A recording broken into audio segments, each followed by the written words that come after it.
Hello students, welcome to the channel WB Free Math Solution. My name is Neha Giri. We were continuing chapter 23, that is trigonometric ratios and trigonometric identities, and already have completed exercise 23.1. Today I am going to start a new exercise that is 23.2. So आप लोग video को पूरा अच्छे से देखिए and watch the previous videos also because all the questions of 23.2 is based on that exercises.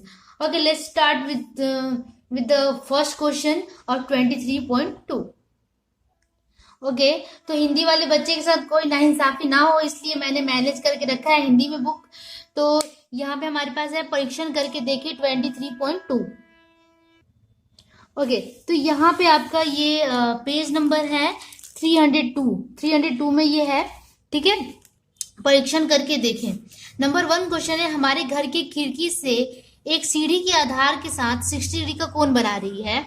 यदि सीढ़ी 2√3 metre लंबी हो तो जमीन से उस खिड़की की ऊंचाई ज्ञात करें। जमीन से खिड़की की ऊंचाई ज्ञात करनी है तो हमें क्या करना होगा, एक फिगर बनाना होगा और फिगर के अकॉर्डिंग हमें एंगल ड्रॉ करना होगा। और वो जो ऊंचाई पूछ रहा है, जैसे कि मैंने बताया था कि ट्रिग्नोमेट्री में ये सारी चीजें बहुत इजी तरीके से निकाला जा सकता है, तो हम इसे फाइंड करते हैं। चलो ओके तो हम इस तरह ड्रॉ करते हैं कि ये है आपका खिड़की, ठीक है, ये है window and there is a ladder at the angle 60 degree. Okay 60 degree from the ground. Ladder एक है, ये मान लो एक लैडर है, ये कितना एंगल बना रहा है 60 डिग्री का फ्रॉम द ग्राउंड से। Okay and if the ladder is 2√3 metre long, मतलब कि लैडर की लंबाई दे दिया है 2√3 metre long. Okay then let us write the height of the window above the ground, मतलब कि हाइट हमें फाइंड करना है, ये फाइंड करना है। तो ये मान लेते हैं ए, ये मान लेते हैं बी और ये सी। तो ये हाइट मान लेते हैं, हाइट हमें एच से यहाँ पे फाइंड करना है। तो चलो इसे कैसे बनाते हैं, जैसे कि मैंने फिगर बनाया है उसके अकॉर्डिंग मैं लिखती हूँ। Let A B the height and A C with the ladder, ठीक है। लैडर क्या है, एसी हमने लैडर को मान लिया और ए बी हाइट को मान लिया है, ठीक है। लैडर कितना है हाइट 2√3 मीटर, ये मतलब इसकी लंबाई कितनी है 2√3 metre and A B with height है। और क्या दिया हुआ है, एंगल ए सी बी, हमारे पास क्या है angle A C B is equal to 60 degree. A C B 60 degree दिया हुआ है, ठीक है। अब यहाँ पे देखो हमें क्या निकालना है, ए बी निकालना है। तो हमारे पास क्या है, ए सी है और ए बी है, मतलब कि हमारे पास क्या है हाइपोटेनस है। ऑब्वियसली ये राइट एंगल ट्रायंगल है, तो ए सी क्या हुआ हाइपोटेनस हुआ और ए बी क्या हुआ हाइट हुआ। हाइट मतलब कि परपेंडिकुलर हुआ। तो आप देखो कि जिसमें आपका हाइपोटेनस भी है और परपेंडिकुलर भी है, ये किस में होता है, ये होता है साइन में, ठीक है। तो sine 60 degree is equal to हम लिख सकते हैं क्या, A B by A C that is मैं फिर से एक बार, मतलब कि लिखना जरूरी नहीं है बट फिर मैं लिख देती हूँ। ए बी क्या है, परपेंडिकुलर है और ये ए सी क्या है, हाइपोटेनस है। ये बस समझाने के लिए है, कि ना लिखे तो भी चलेगा, हमें बस लिखना है A B by A C. Sine 60 is equal to A B by A C, क्योंकि साइन में ही होता है, जैसे मैंने बताया था लाल कक्का एंड और क्या बताया था P B P H H B, है ना। ये जैसे मैंने एक शॉर्ट फॉर्मूला बता दिया था आप लोगों को, इसमें साइन का क्या होता है P by H, perpendicular by height, तो हमने लिख दिया ए बी बाई ए सी। तो साइन 60, अब हमें साइन 60 का वैल्यू, अच्छा ये इसके पहले एक मुझे वो आप लोग को बताना होगा, सबका वैल्यू आपको लर्न करना होगा। साइन 60, साइन 30, ठीक है, तो वो आपको लर्न करना होगा, आपकी बुक में होगा। एक मिनट में देखती हूँ। ओके तो ये आपके बुक में 299 पेज में है, ठीक है।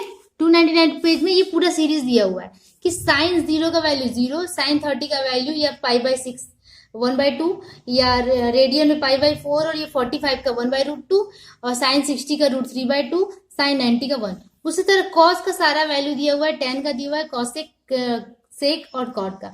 तो ये आपको पूरा लर्न होना चाहिए, हमने भी किया था लर्न जब हम लोग पढ़ते थे। तो ये आपको लर्न होगा तभी आप सारे सम्स बहुत इजी तरीके से बना सकते हैं। बस बहुत इजी है, थोड़ा सा ट्रिक लगाना है।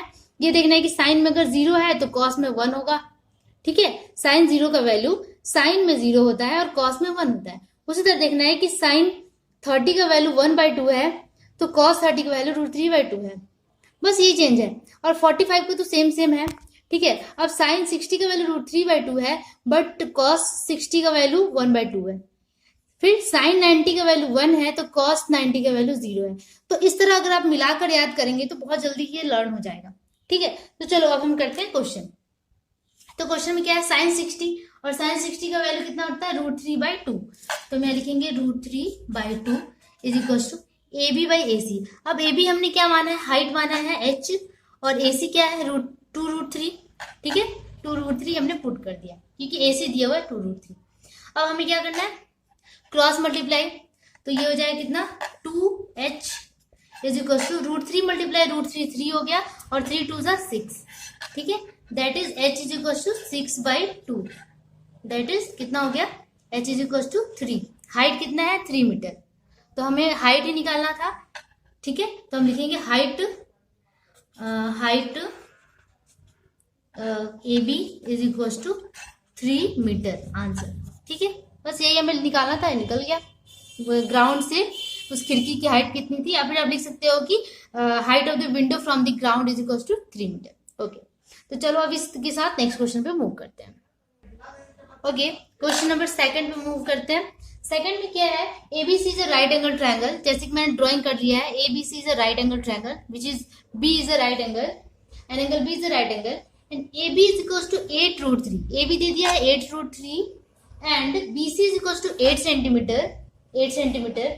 Then calculate the values of ACB. हमें ACB एंगल ACB और BAC निकालना है, BAC, ये दोनों का वैल्यू हमें फाइंड करना है, ठीक है। तो जैसे कि दिया है हमने ड्राइंग कर लिया, ठीक है। हम यहाँ लिख देंगे कि given from the फिगर से हमें क्या मिल रहा है, AB is equal to 8√3 and BC is equal to क्या है 8 सेंटीमीटर, ठीक है, सेंटीमीटर। अब हमें क्या निकालना है, क्या है ACB मतलब ये एंगल हमें फाइंड करना है। तो जब ये एंगल फाइंड करना होता है तो हमारे पास क्या है, अब ध्यान से देखो, AB क्या है, AB एक परपेंडिकुलर है और BC क्या है, बेस है। तो परपेंडिकुलर बाई बेस क्या होता है, tan होता है। तो ऑब्वियसली यहाँ पे क्या लगेगा, tan C, ठीक है, tan एंगल C, ठीक है। या एंगल पूरा लिख देते हैं ACB, ठीक है, tan एंगल ACB। tan इसलिए लिया मैंने, बार बार मैं बता रही हूँ, क्योंकि परपेंडिकुलर बाई बेस है हमारे पास, इसलिए हमने लिया, ठीक है। लंब बाई आधार है, लंब बटा आधार है, इसलिए हमने लिया। तो यहाँ पे लंब कितना है, AB कितना है, AB/BC, ठीक है। अब हम वैल्यूज पुट करेंगे। tan ACB ये हमें नहीं पता है तो उसको इसी तरह लिख देंगे, ठीक है। AB हमें पता है कितना है 8√3 है एंड BC कितना 8 सेंटीमीटर है। अब ये 8 से 8 कैंसिल हो गया। tan angle ACB is equal to √3। अब हमें पता होना चाहिए, हमने जैसे कि चार्ट मैंने बोला था कि लर्न कर लेना है आपको। तो √3 में tan का वैल्यू कितना होता है, tan 60 का वैल्यू √3 होता है, ठीक है। चूंकि tan 60 इज इक्वल टू √3, तो √3 की जगह पे हम क्या पुट कर देंगे, tan 60, ठीक है। तो यहाँ पे हम क्या पुट करेंगे, tan ACB is equal to tan 60 degree, ठीक है। इसका मतलब tan कैंसिल हो गया और एंगल ACB कितना आ गया 60 डिग्री। तो हमारा एंगल ACB आ गया कितना 60 डिग्री, ठीक है। अब हमें क्या निकालना है, ये वाला एंगल निकालना है, A मतलब कि BAC हमें फाइंड करना है। तो BAC फाइंड करने के लिए क्या करेंगे, हमारे पास एंगल B है 90 डिग्री, एंगल C है 60 डिग्री, ठीक है। तो हमें क्या एंगल सम प्रॉपर्टी से क्या पता है, angle BAC is equal to 180 minus 90 plus 60, बस 90 प्लस 60 मतलब B 90 है और ये कितना है 60 है, तो एंगल A हम निकाल लिए। तो 180 माइनस 90 प्लस 60 कितना हो गया 150, ठीक है। तो 180 माइनस 150 कितना आ गया 30 डिग्री, मतलब कि BAC भी हमें यहाँ से निकल गया 30 डिग्री, यही हमें पूछ रहा था, ये और ये आपका आंसर हो गया, ठीक है। चलो अब नेक्स्ट क्वेश्चन पे मूव करते हैं। Okay student, question number third आप देखिए क्या है। एबीसी एक समकोण त्रिभुज है, मतलब कि राइट एंगल ट्रायंगल है, जिसमें एंगल बी 90 डिग्री है, एंगल ए 30 डिग्री है, एसी 20 सेंटीमीटर है। तो बीसी और एबी का वैल्यू ज्ञात करना है, मतलब मान हमें ज्ञात करना है। ठीक है, ओके तो मैंने उसके अकॉर्डिंग फिगर बना लिया। A B C is right angle triangle, angle B is right angle, and angle A is 30 degree, and angle B is 90 also, and C हमें नहीं पता है। और क्या दिया हुआ है, एसी, एसी हाइपोटेनस दिया हुआ है 20 centimetre. Then find the value of A B and B C. हमें क्या फाइंड करना है, A B and B C, ये दोनों में फाइंड करना है। ठीक है, तो बहुत ही आसान है।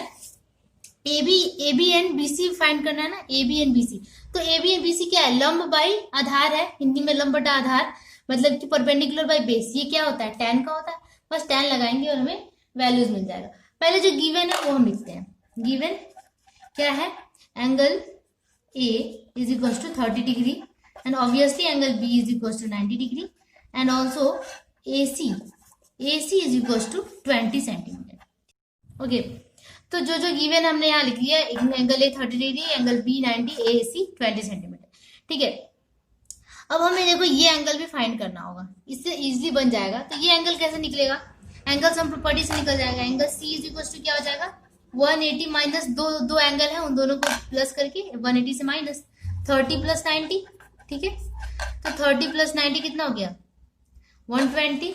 180 माइनस 120 इज इक्वल टू कितना आ गया, 60 डिग्री। मतलब कि एंगल सी कितना हमें मिल गया, 60 डिग्री। ठीक है, अब एंगल सी के अकॉर्डिंग हमें साइन मिल जाएगा, इसलिए एंगल सी निकाला मैंने, क्योंकि साइन एंगल सी का हो जाएगा इसके, देखो जो एंगल होता है उसका जस्ट अपोजिट वाला क्या होता है, परपेंडिकुलर होता है। तो परपेंडिकुलर, और साइन का वैल्यू क्या होता है, परपेंडिकुलर बाय हाइपोटेनस। तो परपेंडिकुलर यहाँ पे क्या है, ए बी, एंड हाइपोटेनस क्या है, AC। बट यहाँ पे एंगल 30 में नहीं ले सकती थी, क्योंकि अगर एंगल 30 लेती तो परपेंडिकुलर BC हो जाता। बट यहाँ मुझे ए बी फाइंड करना था पहले, इसलिए मैंने इस तरह लिया। ठीक है, अब एंगल साइन एंगल C 60 है, तो साइन 60 पुट कर देंगे। Sine 60 is equal to A B by AC हुआ। ठीक है, ए बी का वैल्यू है हमारे पास नहीं है, तो हम ए बी को इस तरह लिख देंगे। AC का वैल्यू हमारे पास 20 सेंटीमीटर। ठीक है, अब साइन 60 हमें पता है कितना होता है, √3/2 चार्ट से, और ए बी बाई 20। ठीक है, मैं साइड में कर लेती हूँ। अब इसको क्रॉस मल्टीप्लाई करेंगे तो 2 इंटू ए बी हो जाएगा, is equal to 20√3, that is A B is equal to कितना आया, 20√3/2, दैट इज 10√3। ठीक है, तो ए बी का वैल्यू आ गया 10√3 सेंटीमीटर। ठीक है, ए बी हमने फाइंड कर लिया। अब हमें फाइंड करना क्या है, BC। ठीक है, BC हमें निकालना है, तो आप इससे भी निकाल सकते हैं, 60 डिग्री से भी और 30 डिग्री से भी निकाल सकते हैं, ये आपकी मर्जी है। तो यहाँ हमें क्या निकालना था, अब BC निकालना है। तो BC क्या है, आधार है, ऑब्वियसली बेस है। तो बेस वाला कौन सा है, बेस वाला कॉस होता है, बेस बाय हाइपोटेनस, तो हम कॉस लेकर चलते हैं। बट कॉस 30 नहीं होगा, कॉस 60 होगा। ठीक है, cos angle C is equal to लिख सकते हैं हम, यहाँ पे नाव लगा दो आप, नाव। Cos angle C is equal to लिख सकते हैं, कॉस में क्या होता है, बेस बाय हाइपोटेनस। बेस क्या है, BC, and hypotenuse obviously AB होगा। ठीक है, अब कॉस साइन C का वैल्यू कितना है, 60 डिग्री, एंड AB कितना है, BC कितना है, BC हमें पता नहीं है, तो BC लिखेंगे। AB हमें पता है अब। ठीक है, सॉरी AC होगा, सॉरी AC, हाइपोटेनस ना, AC हमें पता है कितना, 20 सेंटीमीटर। ठीक है, अब cos 60 का वैल्यू कितना होता है, cos 60 का वैल्यू होता है 1/2। ठीक है, BC/20, तो 1/2 पुट कर दिया, BC/20। अब इसको क्रॉस मल्टीप्लाई करेंगे तो ये कितना हो जाएगा, 2 into BC is equal to 20 into 1, that is 20 होगा। और यहाँ BC इज इक्वल टू हो जाएगा 20/2, दैट इज 10 सेंटीमीटर। तो कितना आ गया, BC is equal to 10 centimetre. ठीक है, BC 10 आ गया और AB 10√3।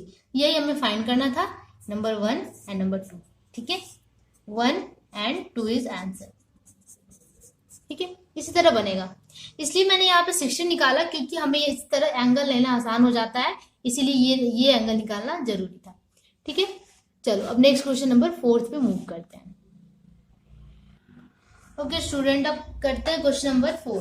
क्वेश्चन नंबर 4 में क्या है कि in right angle triangle PQR is a right angle triangle where Q is a right angle, ठीक है, Q is a right angle and PR is equal to 3√2 metre, okay given है ये। Then find the length of the side PQ and also angle R is equals to 45 degree. Then find the length of PQ and QR. PQ और QR का length हमें find करना है। एक angle भी दे दिया 45 डिग्री, ऑब्वियसली ये 90 है, तो बहुत ही इजीली तरीके से हम इसे निकालेंगे। तो क्या लिखेंगे, in triangle PQR PR is equal to क्या दिया हुआ है 3√2 metre and angle R is equal to 45 degree, ठीक है। और ये राइट एंगल ट्रायंगल भी है, तो आप यहाँ से या तो यहाँ एंगल P निकालो या नहीं निकालो, कोई फर्क नहीं पड़ता है, ठीक है। आप इस एंगल से भी आप कर सकते हैं काम। तो चलो हम करते हैं।